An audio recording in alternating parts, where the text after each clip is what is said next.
Remember, you've probably all been there. You have this interesting conversational partner, someone you've been wanting to chat with for a while, and then when you start talking, it's like you've suddenly run out of topics to discuss. You ask something, they respond, and then again, there's nothing left to talk about, and you both end up sitting there feeling a bit awkward. So how do you keep a conversation going? How do you make sure those kinds of situations never come up in your life? So you can always chat with any person easily and casually. In this video, I'm going to share the key techniques and tricks you need to know to make conversing with anyone a breeze. So stick around until the end. It's going to be interesting. All right, let's do this. Oh, and by the way, friends, be sure to subscribe to my channel and hit that notification bell. Don't miss out on any of my new stuff. Recommendation #1. Ask open-ended questions. There are two types of questions, open-ended and closed-ended. A closed-ended question is one that can be answered with a simple yes, no. 38. Blue. Are you a man? Yes. Do you have a beard? No. Open-ended questions, on the other hand, are ones that can't be answered in just one word, but require an actual sentence or two in response. Like, what did you do this morning? If someone just says yes or no to that, well, it's going to be tough to keep the conversation going with them. Though some of the other techniques I'll cover can still help with that. The basic recommendation here is this. If you want to keep a conversation flowing naturally, just pay attention to how many closed versus open-ended questions you're asking, and make an effort to ask more open-ended ones. In fact, even among open-ended questions, some are ones where someone can just respond with a single phrase or sentence, while others are ones that will get them telling a whole story. It'll be awesome if you can develop the skill of asking those kinds of open-ended questions that will get someone talking for a minute or two, and them actually enjoying answering. The next trick is super simple. If you're struggling to keep the conversation going and are racking your brain trying to think of what else to say, just ask a question based on something your conversation partner just said. Seriously, if you literally can't think of anything to ask about, just reflect back on what they just told you and ask about that. Like, how's it going? Not bad. Got stuck in traffic this morning. And you're thinking, what else can I even ask about that? It's easy. Ask a question related to what they mentioned. Like about the traffic, do you often have to deal with that kind of thing? Or, what do you usually do when you're stuck in a jam? You can always, based on the last thing they said, come up with some kind of follow-up question. Always moving on. An excellent way to keep a conversation going is to discuss the surrounding environment and overall situation. There's one really good universal trick for this. If you're at some kind of event, you can always just ask the person a simple two-word question. How's the event? Or if you're standing in line with someone, you can always comment on the line itself. Oh, lines again. Must be the 5th time I've stood in a line today. If you're at a concert, you can ask about the music. If you're outside, you can ask about the weather. This is a universal trick that works in any situation, because you're always in some kind of situation, and that's always something you can discuss. And it's always a simple, convenient way to latch onto something and keep the conversation going.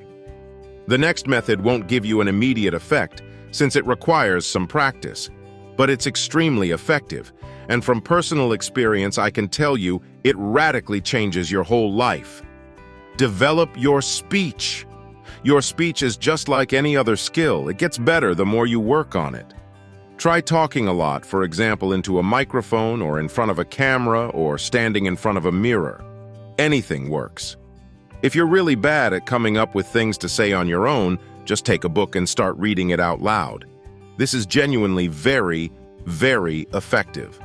The more we speak, the more actively we practice expressing our emotions, and the more expressiveness and gesturing is in our speech. The easier it is for us to then converse with other people, the easier it is to start a conversation, continue a conversation, explain our state of mind, tell our stories.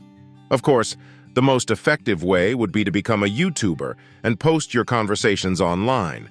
But I totally understand not everyone is willing to go to those lengths.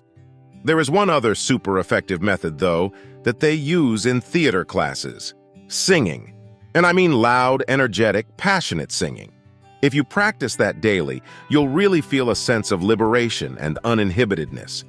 You'll catch yourself thinking, wow, it's so easy, comfortable, and even enjoyable for me to tell people about things now. It'll be like you just can't stop yourself.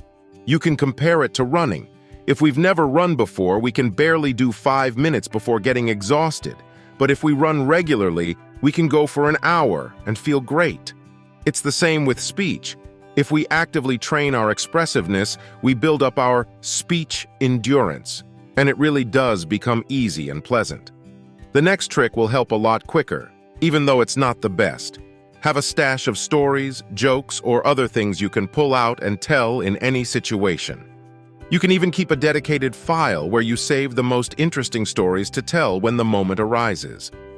Because the thing is, we often forget those great stories we've experienced, laughed about, and gotten really into, but then later, when we're with friends, we can't even remember any of them.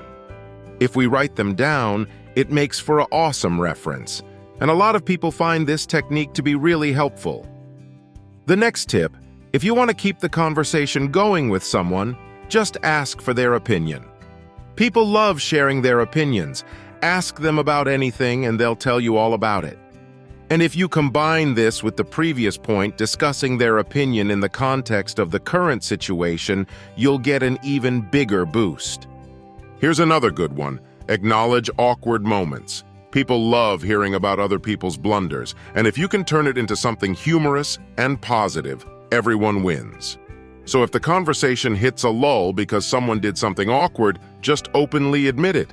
Yep, that was me completely messing that up, haha. Oh man, did you see that crash I just had? This instantly breaks the ice. The final technique is probably the most powerful, but also the trickiest. Use humor and shared laughter.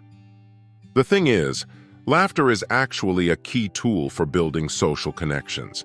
When we laugh with others, we subconsciously start to trust and like them a lot more. Laughter is like the easiest, most direct way to build rapport. I can't just tell you, develop a great sense of humor and tell hilarious jokes, because it's not that simple. But you can use funny stories you've collected to tell in new groups. All right, friends, let me know in the comments if you've ever been in those kinds of situations. Share your experiences, expand your horizons. That's really the key recommendation overall. To be an interesting conversationalist, you need to have a wide base of knowledge and be well informed. So read more, watch more educational videos, and you'll be golden. Catch you on the next one. Peace.